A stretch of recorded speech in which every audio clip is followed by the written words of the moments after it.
은혜 받으실 하나님의 말씀은 야고보서 5장 7절에서 11절까지의 말씀입니다. 신약성경 376페이지 야고보서 5장 7절에서 11절까지의 말씀입니다.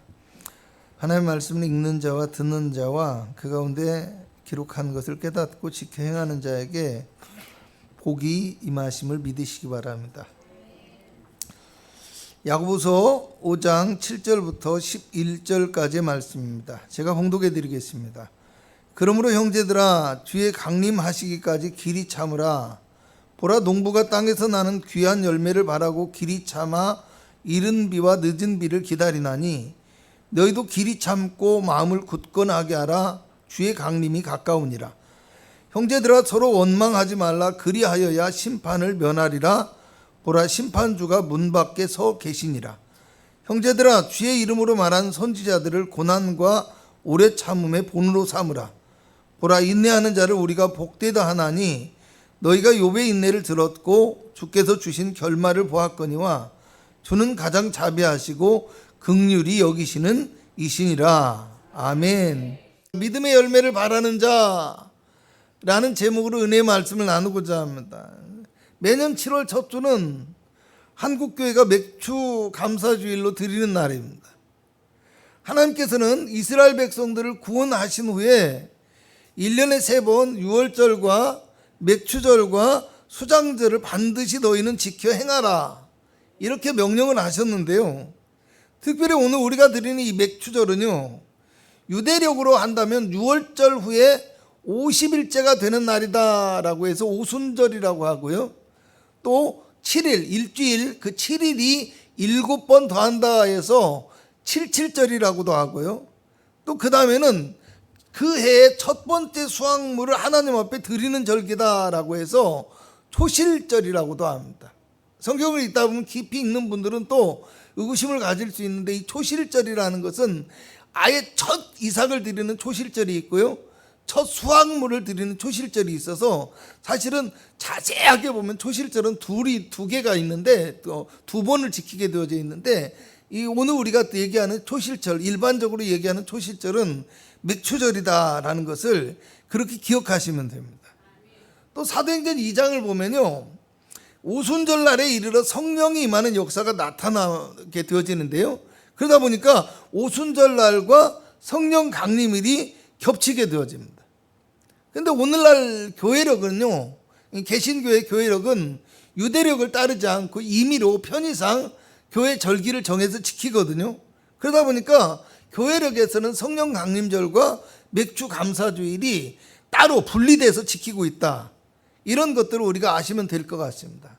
그런데요, 또 우리가 또 생각해 보면 이렇게 분리해서 드리고 있긴 하지만 성령 강림도 어떻게 보면 하나님께서 예수 그리스도로 말미암아 우리에게 약속하신 어떤 믿음의 열매, 영적인 축복과 권능을 우리에게 주시는 것이기 때문에 신앙의 첫 번째 결실과 수확이 있는 영적인 맥주절이다, 이렇게 볼 수도 있다 라는 사실을 아시기 바랍니다. 또 사실 7월 첫 주는요, 봄철의 수확이 어느 정도 다 끝나간 시기입니다. 그래서 이제 여름 농사를 시작하는 시기거든요.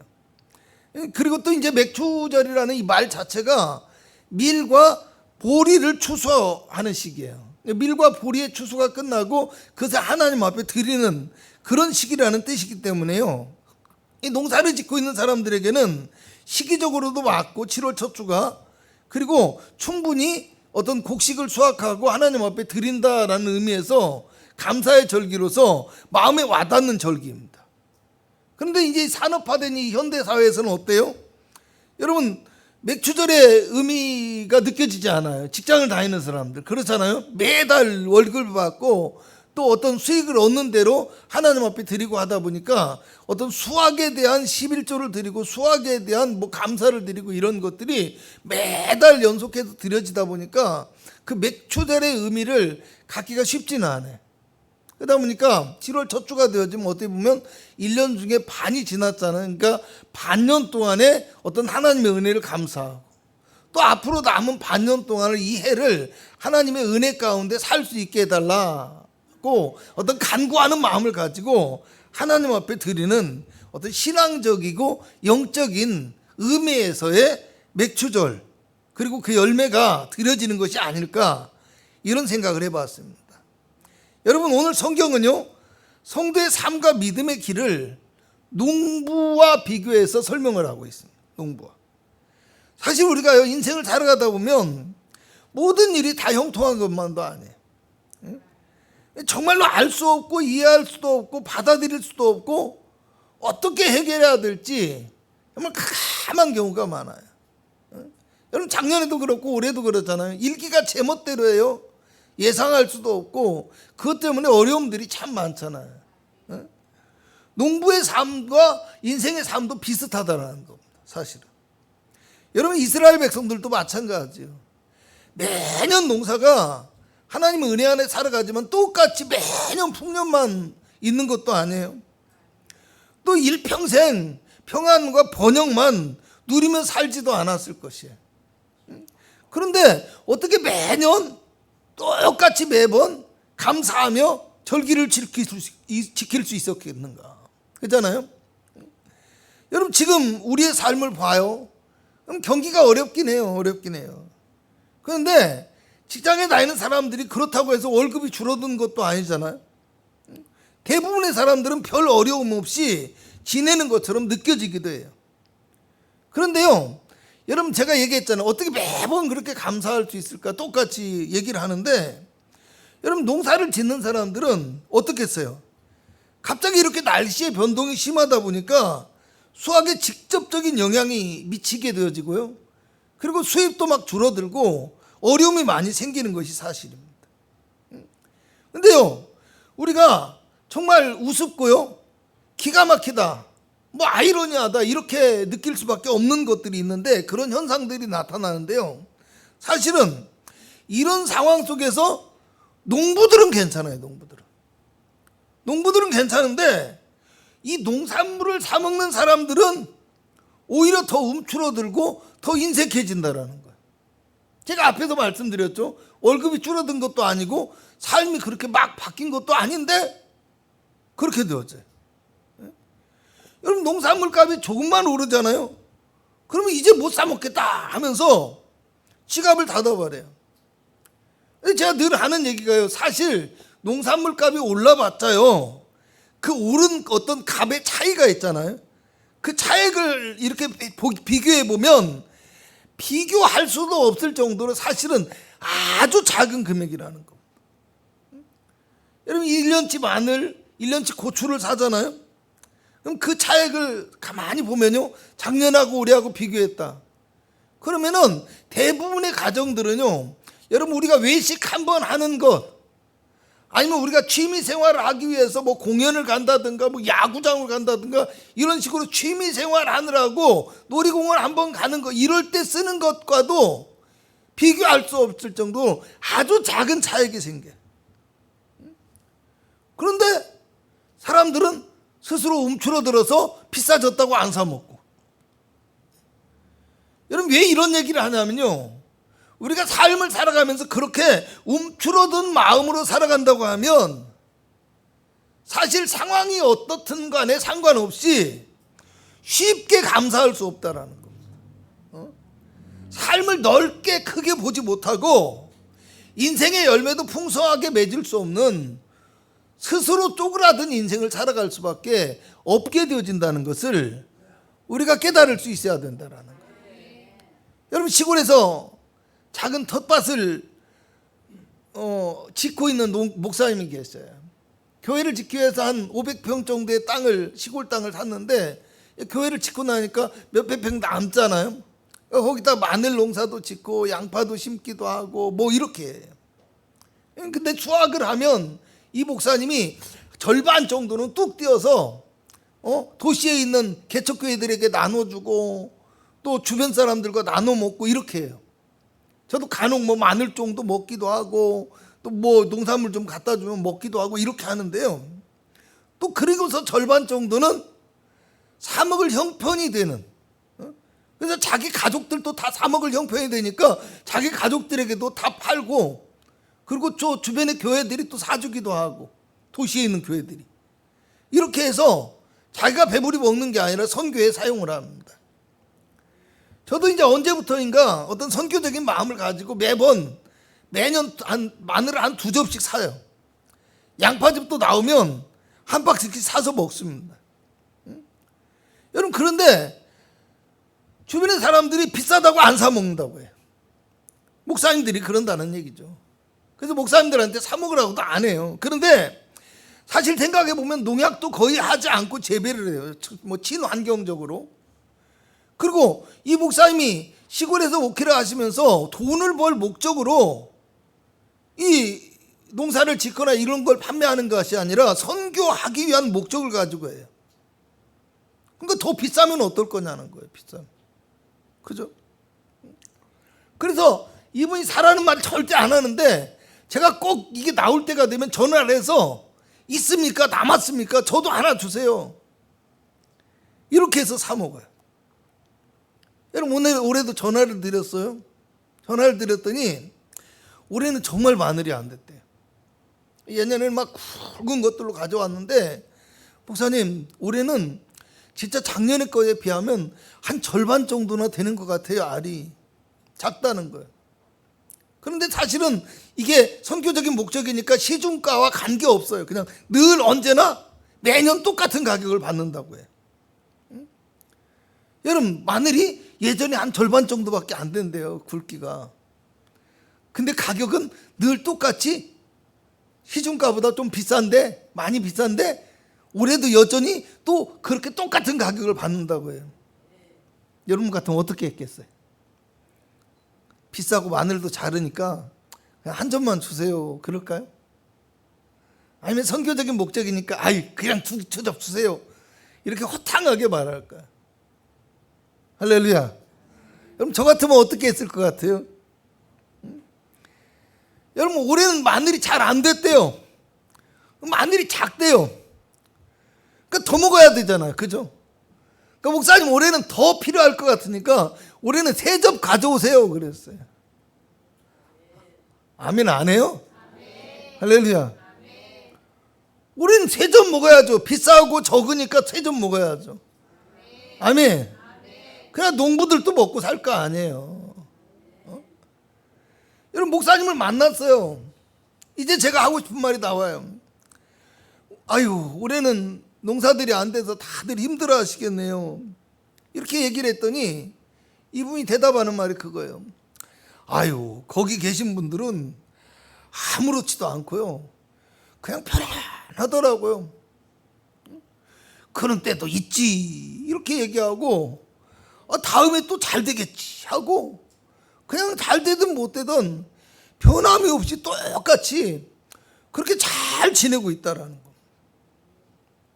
여러분, 오늘 성경의 야고보 사도가요, 농부의 삶을 통해서 가르쳐주고 농부의 인내를 배우라고 하잖아요.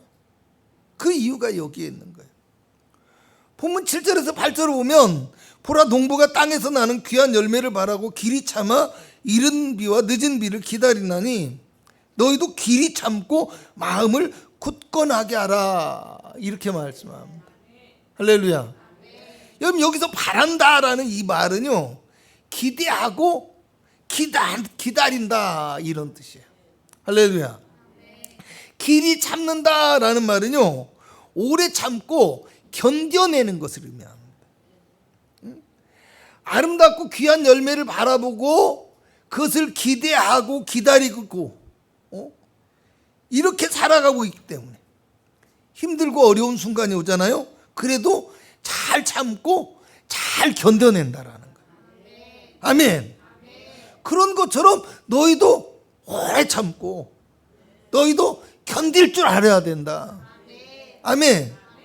이게 야고보 사도가 오늘 성경 속에서 기독교인들에게 하는 말이고 오늘 우리에게 성경을 통해서 전해주는 말씀이라는 거예요.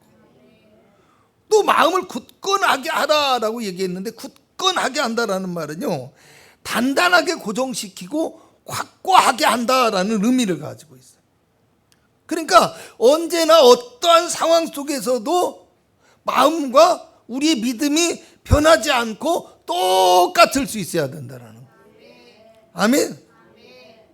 뭐 아침 저녁으로 마음이 다르고 믿음이 다르고 막 날마다 다른, 우리하고는 좀 차원이 다른 얘기예요. 할렐루야. 여러분, 그러면 우리가 언제까지 도대체 얼마나 참아야 합니까? 라고 이야기할 수 있잖아요. 그죠? 언제까지? 힘들어요. 언제까지 이렇게 참아야 돼? 여러분, 7절을 보면 그 답이 나와 있어요. 앞에 주께서 강림하시기까지 길이 참으라. 할렐루야. 따라서 합니다. 주께서 강림하시기까지 길이 참으라. 한마디로 끝까지 참고 끝까지 인내하고 끝까지 견디는 성도가 되라는 얘기야. 예? 우리 인생이 끝나는 그날까지 오래오래 참고 견뎌야 되고요.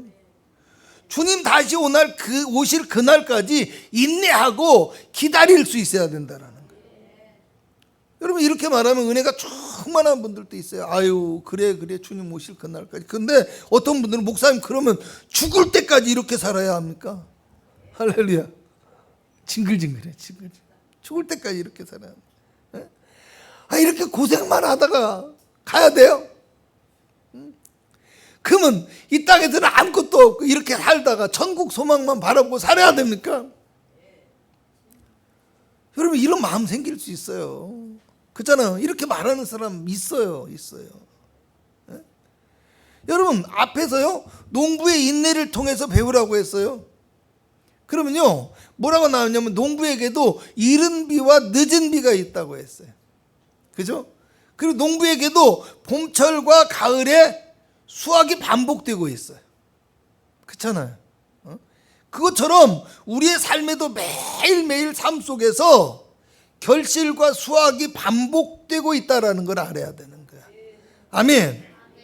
전국 바라보고 주님 오실 때까지 참으라고 했지, 그렇다고 해서 믿음이 변치 말고 그대로 똑같아야 된다는 거지, 그렇다고 해서 일생 수확 없이 결실 없이 고생만 하다가 죽어라, 이런 말 아니란 얘기예요.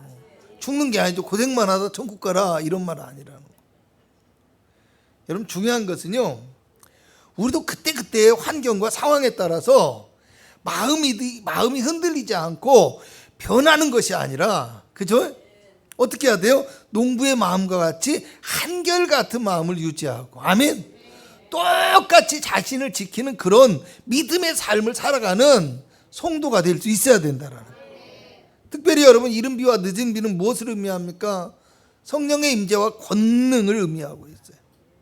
또 하나님께서 우리의 삶 속에서 순간순간마다 은혜의 단비와 같이, 그죠? 하나님의 은혜를 허락해 주시고 하나님의 도우심을 허락해 주신다, 이런 것을 의미하는 거예요. 우리가 삶을 살아가면서요, 때때로 내 힘으로 안 되고 한계에 부딪히기도 하고요, 또 절망할 수도 있어요. 그렇지만 우리가 포기하지 않고 인내하면서 하나님의 도우심과 그 하나님의 때를 기다리는, 그죠? 믿음의 사람이 되어진다면 농부의 기다림과 인내를 통해서 결실과 수확의 기쁨을 얻을 수 있는 것처럼 오늘 우리의 인생에서도 하나님의 역사, 하나님의 능력, 이것이 나타나게 될 것이다, 이런 것을 의미할 수도 있다라는 겁니다. 그럼 우리가 어떤 마음으로 참고 인내해야 되는 거예요. 여러분, 구절을 보잖아요. 그럼 이렇게 나와 있어요. 형제들아, 서로 원망하지 말라. 그리하여야 심판을 면하리라. 할렐루야. 그러니까 인내하지 못하는 이유가 뭐예요? 오늘 성경은 하나님을 온전히 신뢰하지 못하고 원망하는 마음을 가지고 있기 때문이라는 겁니다. 여러분, 이것이 비슷한 얘기가 어디에 나오냐면요, 여러 군데 있겠지만 고린도전서 10장에 가면 이스라엘 백성들의 출애굽과 가나안을 향한 여정을 가리켜서 그리스도를 향한 믿음과 세례의 비유를 하고 있어요. 그런데 고린도전서 10장 5절에서 6절을 보면 어떻게 나왔냐? 그러나 그들의 다수를 하나님이 기뻐하지 아니하셨으므로 그들이 광야에서 멸망을 받았느니라 라고 얘기했어요. 하나님께서 그 믿음의 사람들을 기뻐하지 않았기 때문에 멸망을 받았대요. 그리고 6절에 가면 이러한 일은 우리의 본보기가 되어 우리로 하여금 그들이 악을 즐겨한 것 같이 즐겨하는 자가 되지 않게 하려 함이리라고 말씀합니다. 그러니까 무슨 얘기냐면 믿음의 사람들도 똑같이 심판을 받지 않도록, 멸망을 받지 않도록 조심할 수 있어야 된다라는 거예요. 여러분, 그러면서 7절에서 9절까지는요, 우상 숭배하는 자, 또 음행하는 자, 주를 시험하다가 멸망당한 자, 이런 사람들에 대해서 얘기를 하다가요, 마지막에 이제 결정적으로 10절에 가서 무엇을 얘기합니까? 원망하다가 광야에서 멸망당한 사건에 대해서 얘기해요. 이스라엘 백성들이 가데스 바네아에서 그러잖아요. 주를 원망하고 거역하고 대적하다가 어떻게 됩니까? 40년을 광야에서 유리하고 가나안 땅에 그 1세대들이 가나안 땅에 1세대들이 들어가지 못하고 멸망당하는 하나님의 징계를 받게 되어지잖아요. 그 사건을 얘기하라는 거예요. 고린도전서 10장 10절을 나오겠죠? 읽어보도록 하겠습니다. 그들 가운데 어떤 사람들이 원망하다가 멸망시키는 자에게 멸망하였나니 너희는 그들과 같이 원망하지 말라. 아멘. 그러니까 원망하는 사람은 믿음의 열매를 얻는 것은 고사하고요, 멸망할 수 있으니까 조심하고 두려워해야 된다라는 거예요. 할렐루야. 그리고 이어지는 고린도전서 10장 11절에는 그들에게 일어난 일은 본보기가 되고 말세를 만난 우리를 깨우치기 위하여 기록했다라는 겁니다. 할렐루야. 그러니까 성경 속에 이런 사건들을 통해서 우리가 본보기를 삼아야 된다라는 겁니다. 그리고 우리가 깨우치는 사람이 될 수 있어야 된다라는 거예요. 아멘.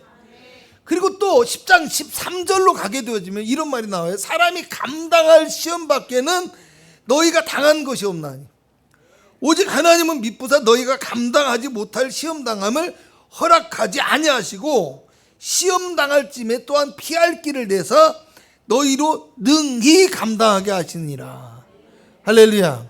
따라서 합니다. 시험 당할 쯤에 능히 피할 길을 내시고 너희로 능히 감당하게 하신다. 할렐루야. 그러니까 하나님을 믿는 믿음이 있으면 못 견디고 못 이겨낼 시험도 없다라는 말이고요, 또 하나님께서 피할 길과 감당할 능력을 믿음의 사람들에게 주실 것이라는 이야기. 아멘. 고린도전서 10장이요, 이렇게 시험을 참지 못하고 원망하다 멸망한 사람들이 본보기를 보여줬다라고 이야기한다면, 오늘 본문 말씀 10절과 11절을 보면 시험 가운데 오래 참고 인내한 사람들을 본을 보여주고 있어요. 자, 주의 이름으로 말한 선지자들을 고난과 오래 참음의 본으로 삼으라고 했고요, 욥의 인내에 대해서 말씀해요. 여러분, 욥이라는 사람 누구예요? 욥은요, 사단이 견딜 수 없는 고난을 통해서 시험해 왔어요. 그런데 욥기 1장 마지막 절과 2장을 보면요, 욥이 그것에 대해서 그 고난과 고통과 시험을 겪고도 하나님을 원망하지도 않고 입술로 범죄하지도 않았다라고 얘기를 해요. 할렐루야. 11절을 같이 읽어봅니다. 시작. 보라, 인내하는 자를 우리가 복되다 하나니 너희가 욥의 인내를 들었고 주께서 주신 결말을 보았거니와 주는 가장 자비하시고 긍휼히 여기시는 이시니라. 아멘. 욥의 신앙과 인내는 한마디로 극심한 고난 중에서도 원망하고 불평하지 않았다라는 거예요. 여러분, 우리 모두가 이 욥의 신앙과 욥의 인내를 배우라는 거예요. 아멘. 인사합니다. 욥의 신앙과 인내를 배웁시다. 할렐루야. 욥이 어떻게 인내했는가, 욥이 어떤 신앙을 가졌는가 한번 볼까요? 여러분, 원망이라는 말, 오늘 말하는 이 원망이라는 말은요, 이 뜻이 참 재밌어요. 탄식한다, 신음한다, 중얼거린다, 불평한다. 할렐루야. 근데 욥기서 보신 분들은 알겠지만요, 욥기서를 보면 어때요? 이해할 수 없는 고난을 욥이 바라봐요. 도대체 이해할 수도 없고 받아들일 수도 없고 납득할 수도 없고 왜 그런지도 모르고 해결할 방법도 없어요. 깝깝한 거예요. 인생이 그잖아요. 옆에서 친구들은 막 또 너 하나님 앞에 죄 지었지, 너 인생을 잘못 살아서 그래, 너 만보가 그래서 그래, 너 믿음이 삐뚤어져서 그래. 욥이 너무 힘들어요. 그러다 보니까 욥이 그 고난을 바라보면서 끊임없이 뭐 합니까? 탄식해요, 신음해요, 중얼거려요, 나중엔 불평하고 막 하나님 앞에 하소연하기까지. 이 원망이라는 말의 뜻이 욥기서에 다 들어있어요. 욥의 고백 속에, 욥의 행동 속에, 욥의 말 속에. 근데 오늘 성경은 뭐예요? 욥의 인내를 들었거니와. 할렐루야. 욥이 인내하는 사람, 욥의 인내를 배우라는 거예요. 우리가 그것을 어떻게 해석하고 어떻게 우리에게 적용해야 되냐는 거, 어떻게 이것을 이해해야 되냐라는 거. 여러분, 그런데요, 여기 키가 있는 게 본문 11절을 보면 주께서 주신 결말을 보았거니와 라고 얘기를 해요. 할렐루야. 보라, 인내하는 자를 우리가 복되다 하나니 너희가 욥의 인내를 들었고 주께서 주신 결말을 보았거니와. 할렐루야. 그러니까 욥의 이 시험, 사실 우리가 겪는 거하고 똑같은 거예요. 정도의 차이만 있을 뿐이지. 그잖아요. 느끼는 건 똑같잖아요. 사람마다. 그잖아요. 손가락만 비어도 아프고 힘들고 잠 못 자는 사람도 있듯이 우리 인생도 그럴 수 있다는 겁니다. 여러분, 이 욥의 시험은 사실 탄식과 신음과 불평이 나올 수밖에 없을 정도로 너무나 극심하고 너무나 견딜 수 없는 고난이었다라는 겁니다. 그런데 중요한 것은 그렇게 견딜 수 없는 고난 가운데서 탄식하고 불평하고 신음하고 있었지만 이 욥은 그래도 끝까지 하나님을 바라보고 하나님을 의지하면서 믿음의 자리에 있었다라는 겁니다. 아멘. 그래서 시험 들어도 예배 빠지면 안 되고, 시험이 들어도 교회 나와서 시험 들어서 입 나와서 다니든 뭐하든. 할렐루야. 우리 교회는 기둥이 없으면 기둥 뒤에라도 앉아 있으라고. 기둥 뒤에라도. 할렐루야. 기둥 뒤에라도 앉아 있으면 씩씩거리면서라도 어떻게든지 살아남는데, 교회 떠나버리면 믿음도 다 잃어버리고 엉망이 되어지는 거예요. 할렐루야. 여러분, 욥은 끝까지 그래도 하나님 앞에 머물러 있었기 때문에 결국에 하나님께서 욥에게 찾아오셨다라는 거예요. 그리고 그를 구원하고 축복해 주시는 이 아름다운 결말. 아멘. 너희가 그 결말을 보았거니와. 그게 아름다운 결말이에요. 아멘. 그래서 여러분, 11절의 마지막 부분에 이렇게 나와 있어요. 주는 가장 자비하시고 긍휼히 여기시는 이시니라. 아멘. 그렇게 칭찬해야 되는 욥일지라도 사람이라는 거예요. 고통 앞에서 좌절하고 절망하고 실망하고 탄식할 수밖에 없는 인생의 존재라는 거예요. 아멘. 그런데 그런 욥을 하나님께서 자비하심과 긍휼하심으로 붙들어 주셨다라는 거. 아멘. 우리가 그 자비하심과 긍휼하심의 하나님 앞에 설 수 있어야 된다라는 거. 오늘 우리도 마찬가지가 아닐까 생각합니다. 우리의 삶은요, 어쩌면 시험과 고난의 연속일 수도 있고요. 그래서 탄식과 불평과 신음이 나올 수밖에 없는 상황일지라도 우리가 그 속에서도 끝까지 주님을 바라보며 의지하고 하나님 앞에 서기 위해서 길이 참고 인내하는 그런 믿음의 성도가 되어진다면 가장 우리에게 자비하시고 우리를 긍휼히 여기시는 하나님께서 예수 그리스도의 그 십자가의 은혜와 성령의 도우심을 주신다라는 것.